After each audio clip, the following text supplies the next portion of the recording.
Okay, so today we're going to learn about scientific notation. Some of you may know this from the past, but we're going to try to simplify some of this and make it a little bit easier to understand. First thing that you need to realize is why we're putting in this chapter. Scientific notation deals with either really big numbers or really small numbers. And with really big numbers, scientists don't like to write out the whole number. So since we use a base 10 system, they round the number and then say, oh, well, it's this many tens afterwards. So as you can see in this case, we have we're timesing 10 8 times over here, and then we have this number right here. The front number in scientific notation, it has to be written in this kind of format, where there is some number between 0 through 9 out front, and then you have a decimal, and then you can have as many digits as you want to. You can have as many kind of numbers afterwards that you want. And in our case, we have that because the first number is a 5, so we have something that's in front of my decimal. And then in our case, we just have one number afterwards. And in this example, what we could do to find this is we could take out our calculator and say 5.4 and keep timesing this by 10 8 times. But as you can see, that's going to take a while. So here's what I really want to figure out. What I want to know is, what does timesing a number by 10 do? So let's just see. Let's take a number. Whoops. Didn't want to draw that there. So let's just take a number.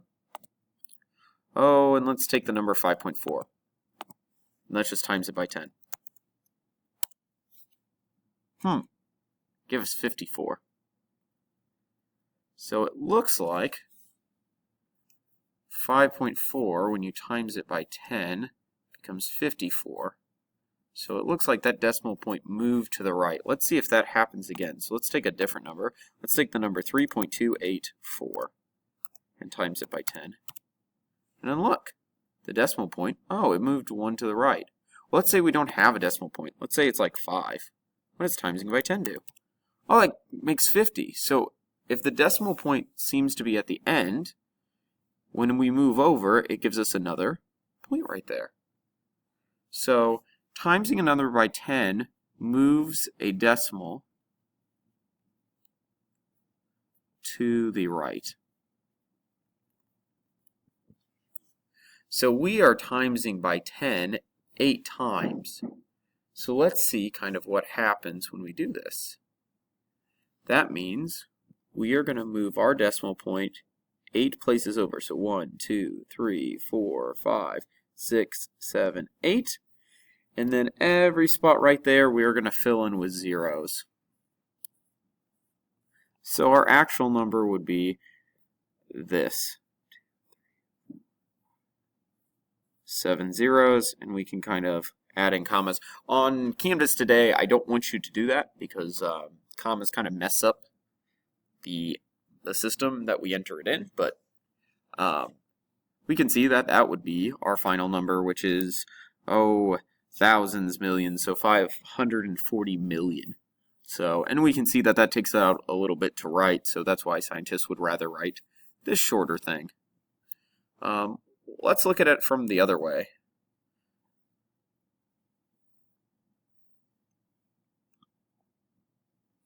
So let's say we were given something like 3.24.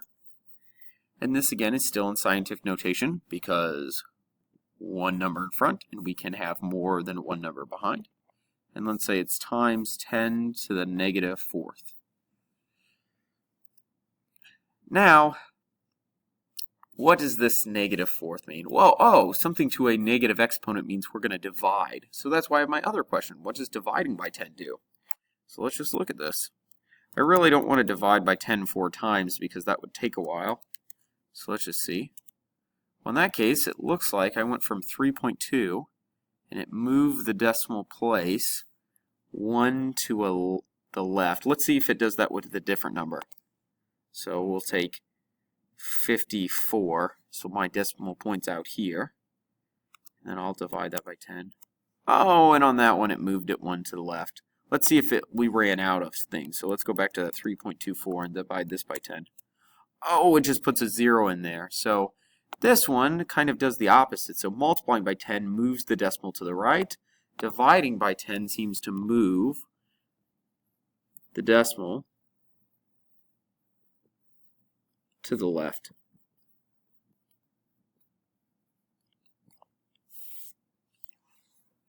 So let's see what happens when we take this one. We need to move the decimal place 1, 2, 3, 4 times.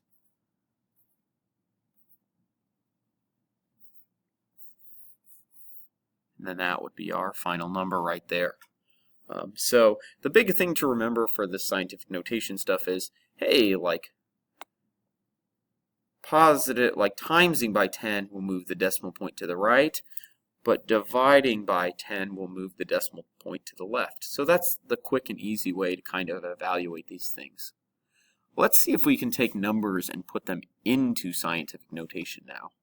So let's say I have this number that is 500, or around 500, or 5 million. Yeah, so let's take this number that's around 5 million, and I don't really want to write this out every single time. Easiest way to turn this into scientific notation, we know where we want the decimal to be. It's between the first two numbers. So when I write this, I want this to be 5.45 times 10 to, and here's the easiest thing to do. We're just going to see how many times we would have needed to move this over. So we would have needed to move it 1, 2, 3, 4, 5, 6. And since we would have needed to move it 6 times to the right, moving to the right, or moving this way, means that it would be a positive number, because multiplying moves the decimal to the right. So we would have needed to move it 6 times to the right to get this number. So that's that in scientific notation. Let's try another example with this. Okay, so again, we want to figure out where we want the decimal point, and we want the decimal point between the first two numbers. So that's 1.2 times 10. And now we want to figure out how many times this is going to happen. So we're going to go over this, and we're going to go, oh, I need to go over 1, 2, 3, 4, 5, 6, 7, 8. So 8 times.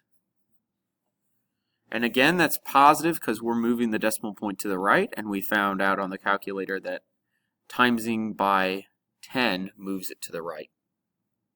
Okay, let's try another example.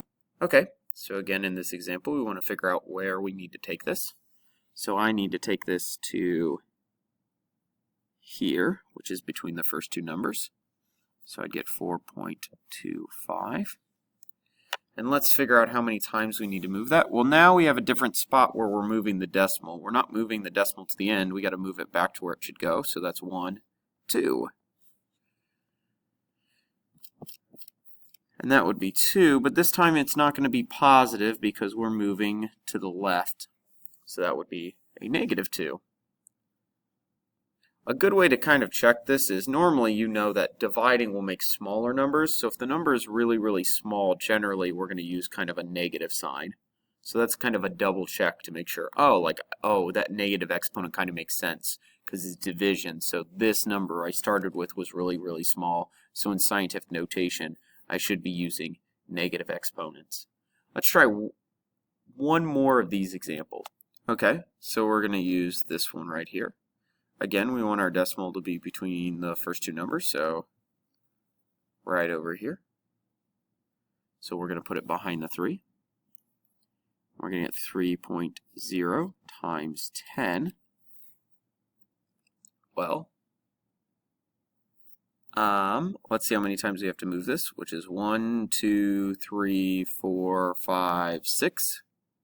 And since it's to the left, that'd be -6. So my answer would be this right here. And again, we know it's going to be negative because it's moving to the left, and we found out dividing was to the left.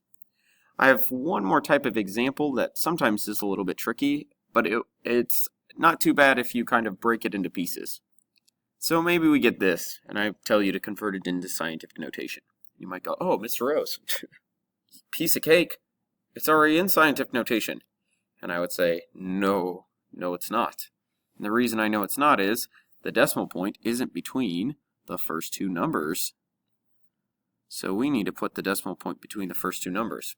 So in these examples, I want you to separate it. Don't look at this yet. So don't look at the yellow stuff yet. Just look at the part under green, and we're going to take that part and turn it into scientific notation, which would be 3.34 times 10, and I would need to move the decimal point 2 spaces to the right, so that would be a positive 2. And now we're just going to bring this part down. Well, now we have this, and this is kind of, well, this again isn't in scientific notation because we have now 2 sets of 10. But from before, we should realize that this situation is pretty nice for us, because I have 10 squared times 10 to the third. Oh, how do I multiply exponents? It kind of treats like adding because I have 5 tens total, or I'm timesing 10 5 times.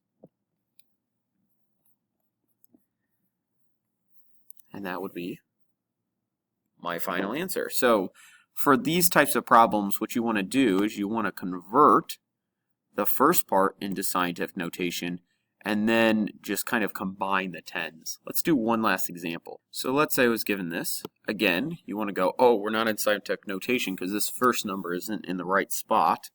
So I'm going to take that first number and we're going to turn it into scientific notation. So I know the decimal point should go here between the first two numbers. It can't go right there because I need a number out in front.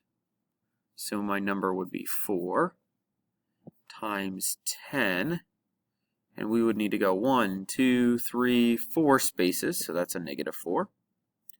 And then I would drop this 10 down. And again, since these are both sets of 10s and we know how to add, or we know how to multiply exponents, it acts like adding. Negative 4 plus 4 is 0, so I'd add 4 times 10 to the 0. Well, I wouldn't even really need to write 10 to the 0 because we know 10 to the 0 is 1, and 4 times 1 would just give me 4. Okay. Try these different problems today.